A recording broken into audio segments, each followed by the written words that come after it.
Thanks for tuning into our podcast. We love having you here, and it's our mission to bring you all the latest and greatest tips, skills, and know-how to make you the best that you can be. We know that you have it in you, and we're going to show you how. Now, let's get started.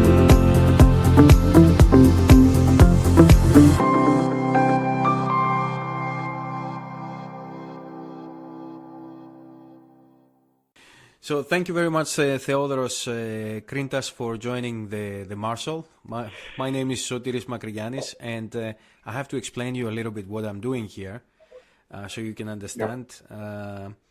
I believe that the European entrepreneurs, the European professors, they need to have their own voice. So I'm starting this podcast series searching for knowledge from experts inside Europe, by having a casual discussion.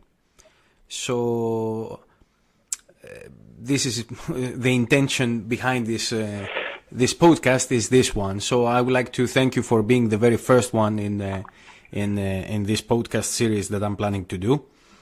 And I did a little bit of yep. I would like just to thank you also very much for having me here and giving me the honor to be the first one. I hope this concept will prove a success, and you will enjoy a lot of a huge audience behind it. Thank you very much for the good wishes. That is very nice to hear. So now I did a little bit of background, kind of like a research, and I have seen that you have a PhD in behavioral economics, right? Yes, that's right. So you're actually a professor as well at the same time? Well, I'm a visiting professor. I started teaching back in 1996, and everything started out of my interest for the next generation, let's say, at the time. After all this year, I'm now interested in the millennials, and I believe that the knowledge is a huge power, as long as you're sharing it with those interested to know, to learn, actually. Mm-hmm. And you have an extensive career from 91 in the asset management. So you're running a boutique financial consultancy firm. Can you tell me a little bit more about this? This is very interesting. Is this a new way of... for a startup of getting financing, or what is the area of expertise for your boutique? Well, as you mentioned, I started my career back in 1991 in the asset management business. At the time, we have started, let's say, a new cycle in the Greek economy. There have been several years of savings in this country. Unfortunately, this is not the case anymore. And at that time, everything started to be more spectacular in terms of the European Union and unification and the participation of Greece in the European Union. So it was a great time for the asset management business in the country. That wasn't actually my understanding at the time. I have to share with you that I was more lucky than knowledge at the time. But I had the privilege to be throughout the great market cycles for the next 25 almost years. Now my new venture is trying to follow what I see as the next cycle in your homeland, actually. Yeah, that's correct. And my homeland, which is after several years, we are actually running in the 17th consecutive year of negative savings. It is my Did you say 17th? Personal view, 17th, 1-7. Well, wow.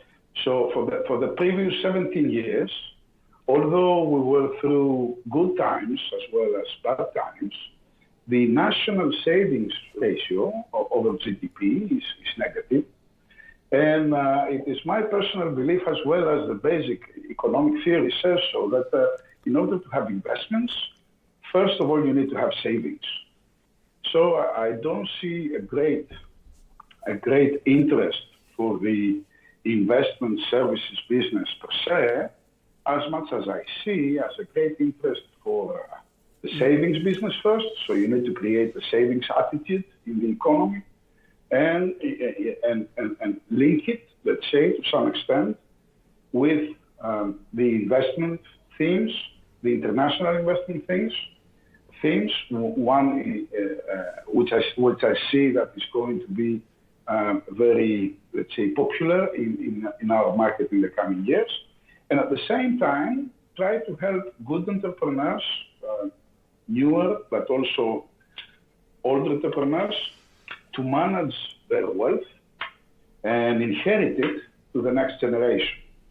One of the interesting things that has happened in Greece in the previous 10 years during the crisis is that many important entrepreneurs in this country have actually grown old during the crisis, while at the same time, the international environment in terms of technology, business, and of course the new culture and concept. We are now talking of artificial intelligence, deep machine learning, blockchain, cryptocurrencies. Everything is completely new for an entrepreneur that has been in this country for the previous 30 or 40 years and is now in his mid-60s to mid-70s. So it is a very interesting thing, all of these, according to my personal views, to help these entrepreneurs to hand over their wealth, the total estate, as we call it, their estate, to the next generation, preparing them for the right decisions in years to come. So Koubaras, which is the piggy pocket in English, in our language, is a concept of a boutique behavioral finance practice in order to help new entrepreneurs to grow their startups, old existing, as we call them, incumbent entrepreneurs, to manage their wealth and inherit it to the next generation smoothly, in order to make sure that that they will be able to take the next steps in the right way.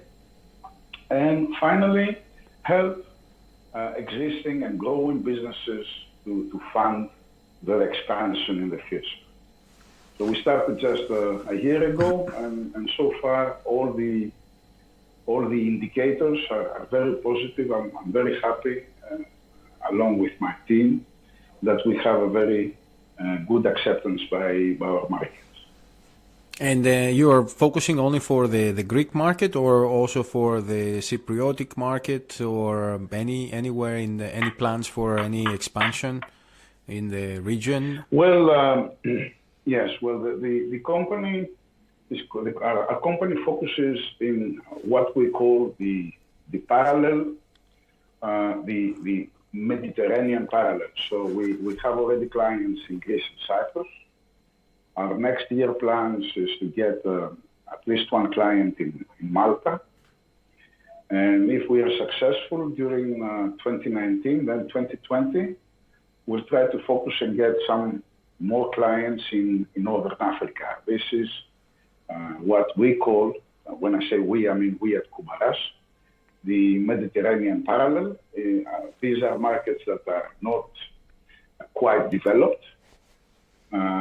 Some markets like the Greek and Cypriot market are not exactly emerging.